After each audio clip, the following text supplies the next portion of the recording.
자금을 한 달 있다, 두 달 있다 쥐고 있다라고 하면은 이건 어마어마한 현금 흐름이 창출되기 시작해요. 그렇죠. 이 회사가 강력한 현금 흐름을 창출하고 있는가, 그리고 얼마나 안정적으로 창출하는가를 보시면 가치가 보여요.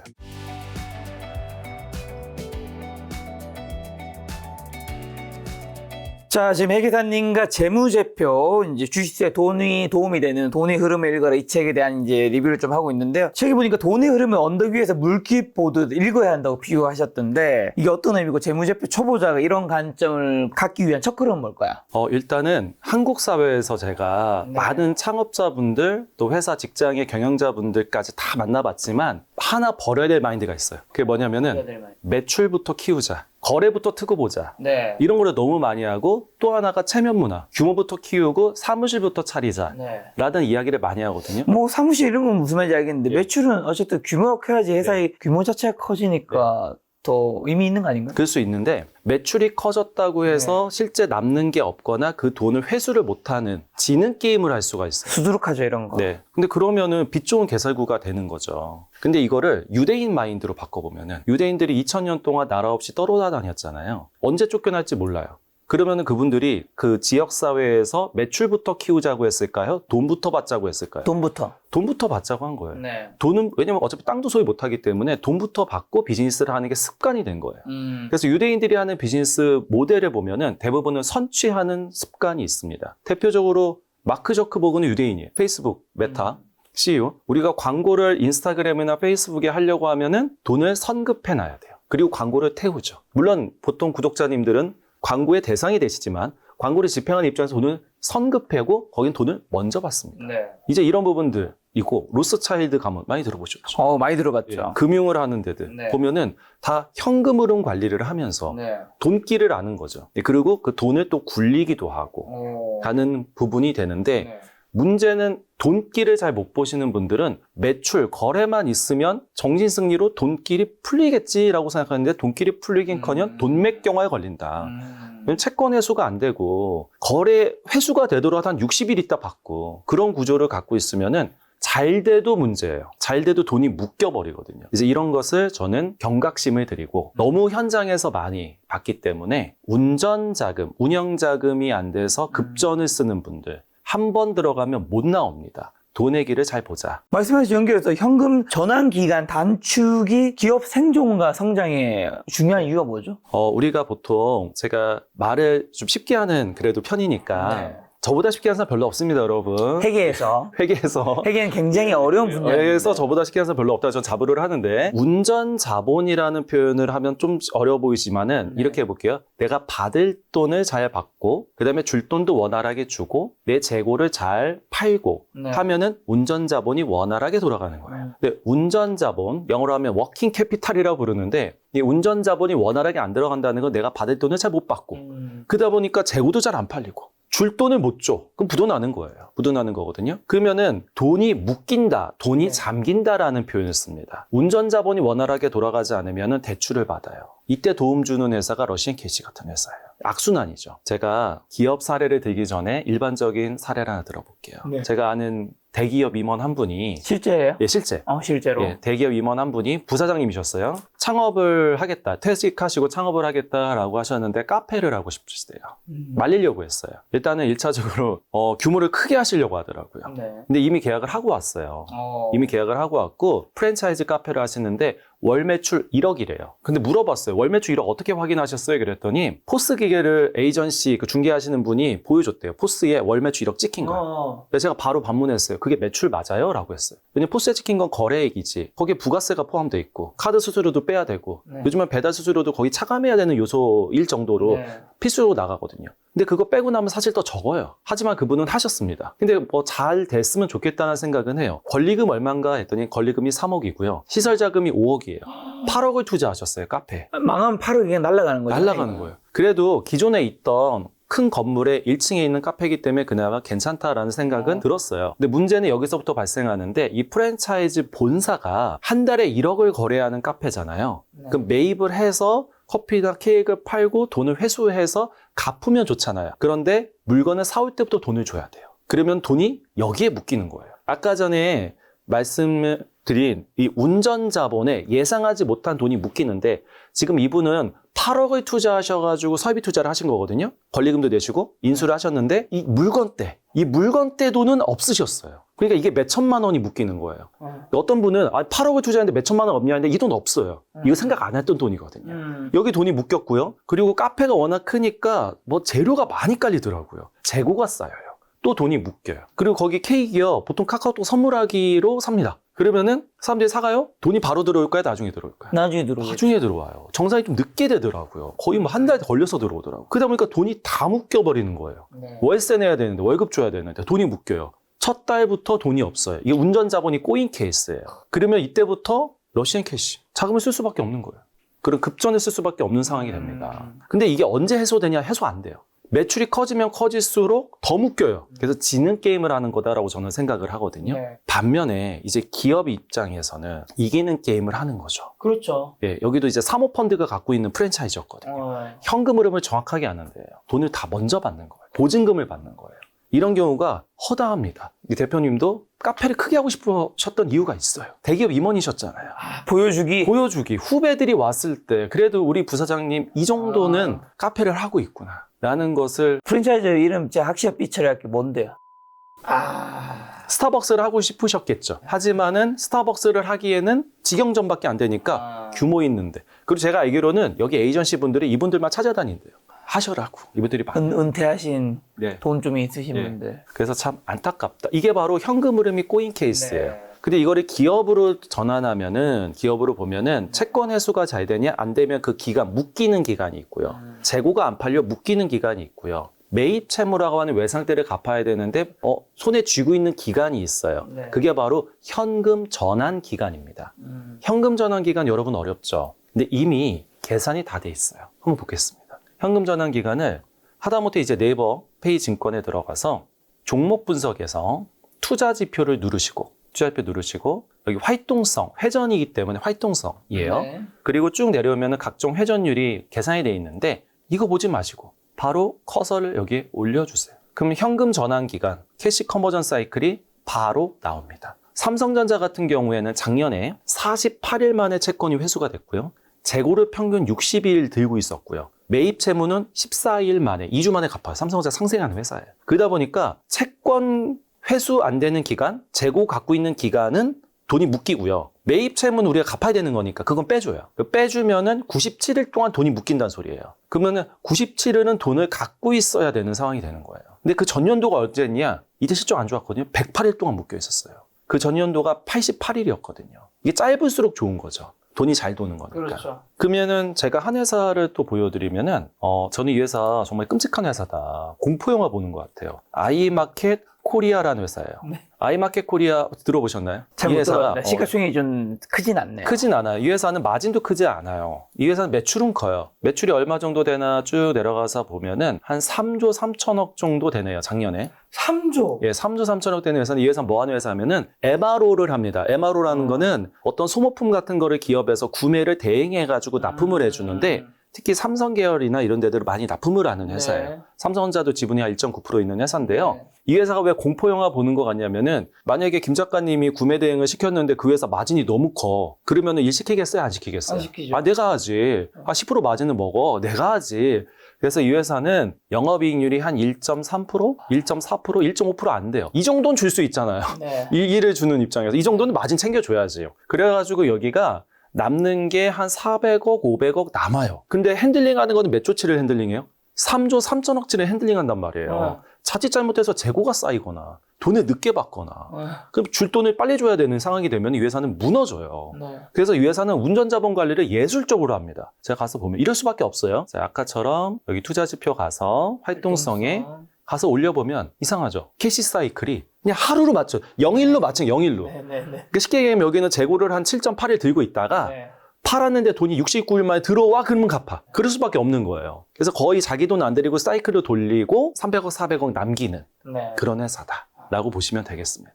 어떻게 보면 롤러코스터 같지만 잘하고 잘하고 있는 케이스예요. 그러면 더 잘하면 어떻게 되냐? 네. 제가 책에도 말씀을 드렸지만 애플이에요. 애플은요. 캐시 사이클, 캐시 컨버전 사이클이 마이너스 67일이 나옵니다. 마이너스 67일. 어떡해요? 원래는 이게 플러스가 되면 돈이 묶인다고 했잖아요. 네. 줄어들다 0일도 아니고 마이너스 67일 나오는 이유가 애플은 채권 회수는 거의 10며칠 만에 다 해버리고요. 재고는 10일 이내로 다 빼고요. 매입 채무는 90일 만에 갚습니다. 재고자산 관리 아주 예. 프로네요. 팀 쿡이 SCM 전문가, 재고 전문가거든요. 그러다 보니까 애플은 현금 흐름이 거래를 하면 할수록 돈이 쌓여가는 회사예요. 우리가 애플 걱정하면 안 돼요. 애플 어제 또 1년 신고가 갔습니다. 예, 애플을 잠깐 볼게요. 티커가 AAPL입니다. 야후 파이낸스에서 애플을 잠시 보면요. 파이낸셜 들어가고 그리고 바로 캐시플로우로 가보도록 하겠습니다. 저는 요즘엔 현금 흐름부터 봅니다. 현금 흐름, 돈의 흐름을 보는 거죠. 여기 보면은 애플은 참고로 9월 말 법인이에요. 그래서 9월에 신제품 발표도 합니다. 결산하는 달이고요. 애플은 영업 현금 흐름 그리고 캐펙스를 보면 캐펙 투자가 또 없어요. 예, 무려 1000억 넘는 1085억 달러를 벌어들이는데 예, 캐펙 투자 넘는 이유는 역시 폭스콘 같은 데 외주를 주기 때문이에요. 그러다 보니까 어마어마한 프리캐시 플로우를 가져오고 이거를 대부분 자사주 매입에 소각합니다. 그러면은 주주 환원 정책으로 다 써버려요. 왜? 외부 투자를 할 필요도 없을 정도로 오퍼레이션이 잘 돌아가요. 이거의 근간은 강력한 브랜딩, 강력한 차별화 요소, 그리고 현금 흐름 관리에 있습니다. 물론 애플이 AI에 지금 대응을 하고 있냐 없냐 여러 가지 이슈는 있지만 에지이지 기준으로는 정말 넘사벽 회사다라는 말씀을 드려봅니다. 애플 주가는 요즘 AI에 뭐 제대로 대응하지 못한다는 얘기가 있지만 어쨌든 뭐 최근에는 다시 역사 신고가다. 우리가 애플 걱정을 안 해도 된다. 우린 우리를 걱정해야 돼요. 돈의 흐름을 못 보는 우리를 걱정해야 되지 애플 같은 회사 제가 말씀드린 유대인 베이스의 회사들 꼭 유대인이 창업을 안 했더라도 그런 마인드를 갖고 하는 현금 흐름 관리하는 회사는 걱정할 필요가 없습니다. 근데 그럼 방금 전에 말씀하신 매출액보다 더 중요한 것들에서 많은 사람이 재무제표 중에서 손익계산서에 매출액을 가장 먼저 보는데 이것의 함정은 뭔지랑 매출액 외에 그럼 먼저 주목해야 될 것들은 뭐예요? 매출액이 작년 대비 2배 높아진 회사가 있다고 볼게요. 잘했어요, 못했어요? 잘했죠. 너무 잘했죠. 근데 그 회사가 자산 투자를 10배를 했다고 볼게요. 그럼 또 다른 얘기잖아요. 좀 부담되죠. 부담되죠. 네. 자산 대비 매출을 못 올린 게 되거든요. 네. 그래서 우리가 유독 매출과 이익이라는 지표가 쉽게 다가와요. 그러다 보니까 다른 회계 지표로 못 넘어갑니다. 네. 근데 한 단계만 더 넘어가도 좋은데 매출이 요즘에 너무 괴리감이 있어요. 실제 기업의 가치랑. 예를 들면 배달의 민족 매출액이 어느 정도냐면 2024년 기준으로는 4조 3천억이에요. 근데 배달의 민족 우한 형제들이라는 회사가 4조 3천억을 기록을 했는데 뭐 영업이익은 한 6천억대 기록을 했습니다. 그런데 이 매출은 우리가 배민에서 치킨을 2만 원짜리 주문을 하면은 결제가 배민 앱에서 되잖아요. 네. 그게 매출일까요? 아니면은 수수료가 매출일까요? 4조 3천억 매출은. 4조 3천억은 당연히 앞에 거겠죠. 그렇죠. 금액이 너무 크잖아요. 2만 원 다 매출을 잡았겠거니 생각이 들죠. 그렇죠. 수수료예요. 수수료 뭐 6%대 뭐 요즘 올려서 막 8% 9% 된다고 하는데 그게 매출이에요. 그러면은 그 2만 원이 아니라 중개를 해줬기 때문에 그게 매출이고 실제는 거래액이라는 게 있습니다. 거래액은 60조 원이 넘는 걸로 제가 알고 있어요. 60조 원을 주목해야 돼요.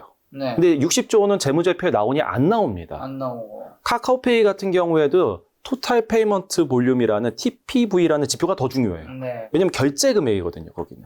거기서 수수료를 받는 거예요. 그러다 보니까 이건 재무제표 안 나와요. 네. 근데 생각해 보면은 배달의 민족이 65조 원을 거래액이 있다 볼게요. 정확한 수치는 내부적으로 알고 있겠죠.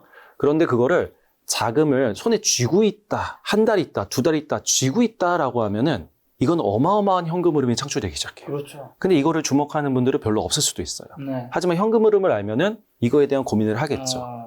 쿠팡 같은 경우에는 이거를 처음부터 고려해서 들어왔어요. 네. 그래서 쿠팡은 거래처한테, 공급자한테 돈을 늦게 줍니다. 그리고 돈을 빌려줘요. 돈이 없는 거래처한테. 이게 사실 최근에 활성화됐는지는 제가 체크는 해봐야 되지만 아마존을 벤치마킹 한 거고요. 아마존은 아마존 셀러분들이 아마존에 거래를 많이 하는데 아마존 돈 늦게 줘요. 그리고 아마존을 쓰려면 아마존 풀필먼트를 써야 된대요. 그리고 아마존 웹 서비스를 쓰려면 또 돈을 내래요. 아마존은 계속 현금 흐름이 좋은 상황이고요. 아마존의 거래처는 내가 여기서 아마존을 잘 활용하는데 불구하고 돈이 계속 묶여버리는 상황이 돼요. 이기는 게임을 하는 회사고 나는 지는 게임을 하는 거예요. 매출만 보면 더 좋았는데 빚 좋은 개설구가 돼요. 그런데 또 전화가 와요. 아마존에서 돈을 못 받으셨죠, 아직? 그러면 전화가 와요. 예, 못 받았습니다. 저희가 먼저 돈을 내드리겠습니다. 수수료만 내시면 돼요. 너무 감사합니다. 어디세요? 저희는 아마존 파이낸셜입니다. 거기 아마존 아니에요? 그러면은 엄연히 다른 회사입니다. 아마존은 자기네가 돈을 늦게 주면서 돈이 없는 셀러들에게 돈을 고리로 빌려줍니다. 뭐 수수료를 떼가는 거죠. 이게 비즈니스 현금 흐름을 아는 아마존이나 쿠팡은 이기는 기업이고 이기는 게임을 하죠. 거기서 이제 하시는 분들은 잘못하면 지는 기업에 해당될 수 있다. 네. 물론 거기서 잘하시는 분들은 큰 돈을 버는 것도 사실이고. 맞습니다. 근데 구조 자체가 아마존에 좀 유리하긴 하다. 그렇습니다. 그래서 지금 현재 세계 시총 1등부터 10위까지 있는 회사들을 보면은 숨만 쉬어도 우리가 돈을 주고 있는 회사들이에요. 자연스럽게. 마이크로소프트 같은 경우에 우리 지금 마이크로소프트를 쓰고 있잖아요. 네. 숨만 쉬어도 구독료가 나가고 있어요. 심지어 연 할인하면 좋다고 해서 선급을 해줍니다. 그러면 거기는 현금 흐름이 좋은 회사예요. 근데 제가 책에도 마이크로소프트의 영업이익과 현금 흐름 그래프를 30년치를 그려놨거든요. 네. 작품 같아요. 꾸준하게 올라와요. 김 작가님 나중에 30년 후에 마이크로소프트 있을 것 같아요? 없을 것 같아요? 있을 것 같아요. 있을 것 같아요, 저도. 네. 자녀한테, 아직 자녀는 없으시지만, 네. 결혼도 안 하셨지만. 결혼도 안 했습니다. 오해되실까봐. 매기는 거 같네.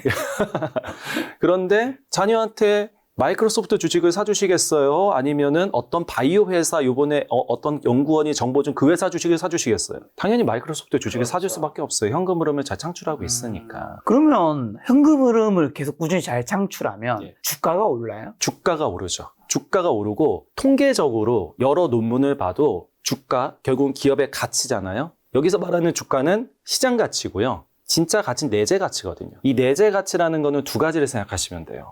제가 정말 좋은 거 알려드리겠습니다. 가치는요, 두 가지. 첫 번째는 이 회사가 현금 흐름을 많이 창출하고 있는지를 봐야 되고요. 이거를 분자에 두세요. 그리고 분모는 얼마나 안정적으로 창출하는지를 보는 리스크를 넣으세요. 이게 가치평가 공식입니다. 근데 여기서 말하는 현금 흐름이 잉여 현금 흐름이에요. 네. 잉여 현금 흐름, 프리 캐시플로우를 의미하고 있어요. 왜냐하면은 영업에서 얼마나 많이 창출한다 한들 영업에 손이 줘도 설비 투자로 돈을 다 쓰고 나면은 남는 게 별로 없거든요. 실제 남는 잉여 현금 흐름이 분자에 있고 분모는 리스크입니다. 이건 할인율이라고도 불러요. 그래서 미래의 이 회사가 얼마나 돈을 벌 것이면서 얼마나 안정적으로 벌 건지 이 두 축이 기업의 가치를 결정하는데 이건 내재 가치예요. 이 내재 가치를 가지고 내재 가치가 분명히 있는 회사인데 현재 시장 가치가 낮다라고 하는 회사가 저평가된 회사예요. 이렇게 투자하는 분이 있어요. 이거를 두 개를 가지고. 워렌 버핏이에요. 워렌 버핏이 당신은 왜 투자 공식을 안 써놨어요? 라고 하는데 아니야, 나는 하나만 계속 얘기했어.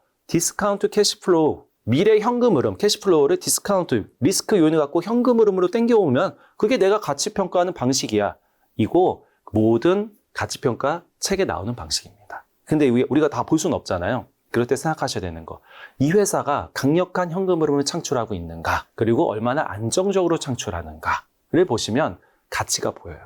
위고비로 유명한 노보노디스크라는 회사가 세계 시총 10위까지 올라갔다가 지금 많이 빠졌어요. 왜 그러냐면은 이 회사가 지금 돈을 예전보다 더 벌고 있습니다. 위고비 많이 쓰거든요. 돈을 벌고 현금을 창출할 거를 기대가 되지만 리스크가 생겼어요. 왜냐하면 특허가 이제 끝나가요. 그러면은 카피하게 나오기 때문에 리스크가 있잖아요. 그래서 가치가 떨어질 수밖에 없는 상황이 되겠죠. 이런 케이스는 여러 가지가 있어요. 예를 들면은 코스트코에 가서 장을 봐요. 네. 제가 유일하게 현금 내는 게 딱 두 개 있더라고요, 요즘에. 이제 하나예요. 코스트코밖에 없어요. 제가 코스트코 가면 현금으로 결제하거든요. 카드가 안 돼요? 카드가 현대카드 하나밖에 안 받아요. 아. 그런데 현대카드가 있긴 한데 이게 잘 안 쓰게 돼가지고 현금을 유독 가져가요. 예, 그래서 코스트코에 현금을 냅니다. 근데 코스트코에는 멤버십 가입을 해야 돼요. 코스트코의 멤버가 지금 전 세계 1억 3천만 명 정도 됩니다. 거기서 멤버십 피를 받아요. 근데 언제 받냐? 먼저 받아요. 코스트코는요, 멤버십 피를 받는 게 매출의 일환으로 잡는데 그게 영업이익의 50%를 넘게 차지해요. 한마디로 영업이익은 멤버십 피가 50% 넘게 멤버십 수익으로 가져가고 그 현금 흐름은 언제 들어오냐면 미리 들어와요. 어마어마한 현금 흐름을 안정적으로 창출하는 회사예요. 그러니까 되게 쉽게 현금 흐름하고 계속 연관해서 보는 거예요. 이게 기업의 가치랑 연결돼 있습니다.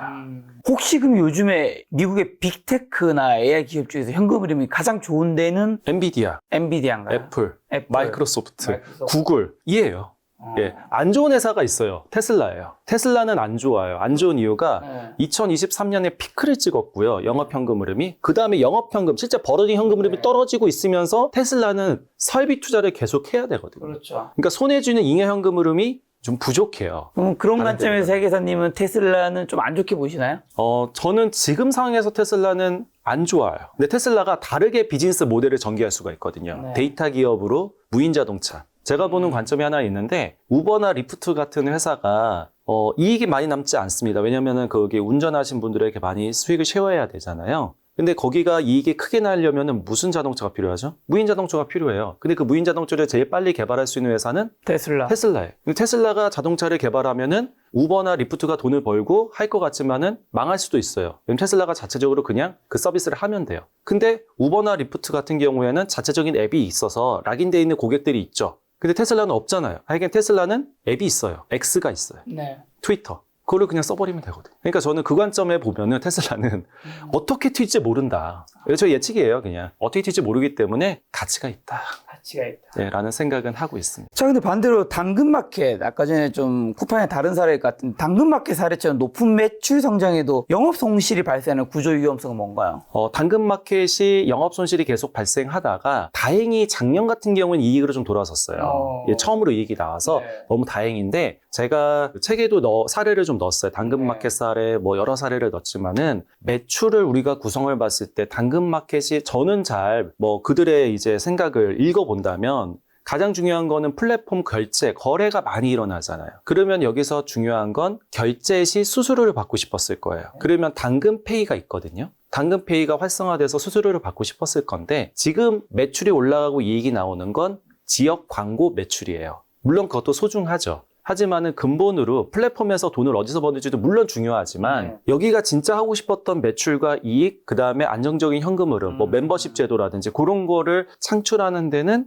조금 아쉬운 점이 아마 내부에서 있을 것 같아요. 왜냐면 신사업을 계속했으나 그게 거기에서는 여전히 지금 마이너스고 오로지 매출은 광고 매출이거든요. 네. 광고 회사로 볼 때는 어떻게 보면은 멀티플이라고 하는 기업가치 점수를 많이 주기가 어렵거든요. 금융회사로 변신해야 되는데. 말씀하신 이제 EV, EBITDA, 이제 멀티플은 뭘로 의미하고 동종업계 기업 비교를 통해서 무엇을 좀 알 수 있을까요? 뭐 예를 들면 테슬라라든가 폭스바겐 자동차, 그다음에 화장품에서는 아모레퍼시피, APR. EV, EBITDA 네. 같은 경우에는 EV 제가 사례를 좀 보여드릴게요. 네. 그 화장품 회사 중에 APR을 보겠습니다. 대표님이 화장품 업계에 계셨잖아요. 예, 제가 대표까지 하셨죠. 그때도 이제 APR 경영자분들도 뵀었는데 그때는 공동 경영을 하셔가지고 지금 단독 경영 하시지만은 여기에 지표 중에 펀더멘털 들어가고요. 여기에 EV가 나오는데 이건 엔터프라이즈 밸류예요. 기업 가치고요. 그 다음에 에비타 지표를 여러분들이 전 상식이라고 보셔야 된다고 생각을 해요. 네. 상식이다. 너무 죄송하지만 상식인 게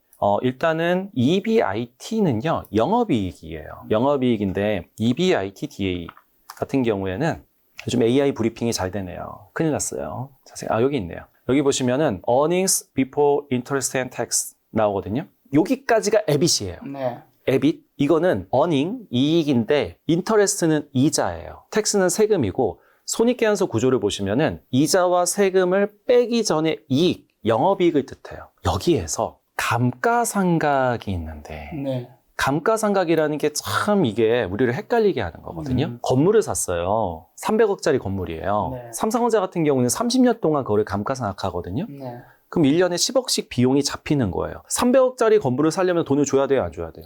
줘야죠. 다 그래야 등기도 칩니다. 그리고 그 30년에 걸쳐서 1년에 10억씩 비용 청구서가 날라오는 게 감가상각비예요. 네. 그 감가상각비가 의미는 있으나 비용 잡는 시기와 현금 유출되는 시기가 불일치합니다. 그래서 헷갈려요. 그래서 조정해주자. 이미 뺀 걸 다시 더해주는 게 감가상각비를 더해주는 게 EBITDA라는 지표예요. 네. 여기 적혀 있네요. EBITDA는 영업이익 감가상각비를 더해서 산출한다. 근데 APR 같은 회사는 사실은 EBIT과 영업이익 그리고 EBITDA가 차이가 거의 없어요. 작년 기준으로 EBITDA는 1,452억이고요. 네. 실제 영업이익은 1227억이에요. 왜냐면 여기는 감가상각 요소가 별로 없거든요. OEM을 맡기기 때문에 실제 공장이나 기계가 있지는 않아요. 근데 공장이나 기계가 많은 회사는 EBITDA가 훨씬 더 크게 나오겠죠. 그게 EBITDA를 보는 이유예요. 네. 자, 근데 EBITDA를 보면은 이거를 아주 간략하게 본 현금 흐름 지표라고 보고요. 이거 대비 현재 기업 가치를 봤을 때 60배 정도. 지금 액추얼 버전으로 작년 결산에 EBITDA 1,452억을 벌었고 현재 기업 가치로 봤을 때는 60배 정도 형성된 거예요. 상당히 버는 거 대비 높게 기업 가치가 형성돼 있다라고 볼 수가 있는 거죠. 근데 올해는 예상치가 3,400억대로 거의 뭐 2배 이상 EBITDA를 기록할 예정이고 그럼 기업 가치로 봤을 때 25배 정도 형성돼 있는데 그러면 동종업계랑 비교해 보는 거예요. 네. 과연 어디가 고평가고 어디가 저평가인가. 이렇게 기업 가치 평가하는 네. 거는 상대 가치 평가 방식이에요. 뭐 예를 들면 아모레퍼시픽을 보면 기존의 강자였죠. 지금 시가총액이 APR이 9조인데 아모레퍼시픽이 더 낮거든요. 그런데 실제로 아모레퍼시픽이 버는 돈이 더 많습니다. 아직도 예, 매출도 커요. 근데 지금 시총이 7조도 안 돼요. 네, 3조 차이 나네요. 예, 미래 가치에 대한 기대감 때문에 그러게 되겠는데요. 여기에서 쭉 내려오면은 여기는 올해 기준으로 올해 예상하는 EBITDA, 엔터프라이즈 밸류, 돈 버는 거 대비 기업 가치가 10배밖에 안 돼요. 그리고 EBITDA는 올해 예상치는 6,416억으로 아까 APR보다도 예상되는 EBITDA도 더 높습니다. 높네요. 예, 그럼에도 불구하고 가치는 더 낮습니다. 어떻게 보시나요? 회계사로서 또 기존에 이 화장품업계 CEO를 했던 분 입장에서 이런 현상은 왜 벌어졌고 앞으로 이 격차 더 벌어지나요? 아니면 이제 좁혀지나요? 솔직히 말씀드리면 네. 벌어질 것 같아요. 더 벌어진다. 예, 벌어지는 이유는 기업은 속도가 중요하고 네. 내부 역량이 중요한데 아모레퍼시픽은 느리고요. APR은 매우 빠릅니다. 예, 시도하고 다르게 하고 시도하고 다르게 하고. 근데 아모레퍼시픽이 느릴 수밖에 없는 이유도 있어요. 워낙 전통적인 기업이고 조직기 구성이 되어 있고 사실 여러 사업도 하고 제조도 있어요. 심지어. 브랜드도 여러 개고. 그럼에도 불구하고 전체적으로 KBT가 살아나고 있기 때문에 올라갈 여력은 있으나 네. 차이는 더 벌어질 것 같아요.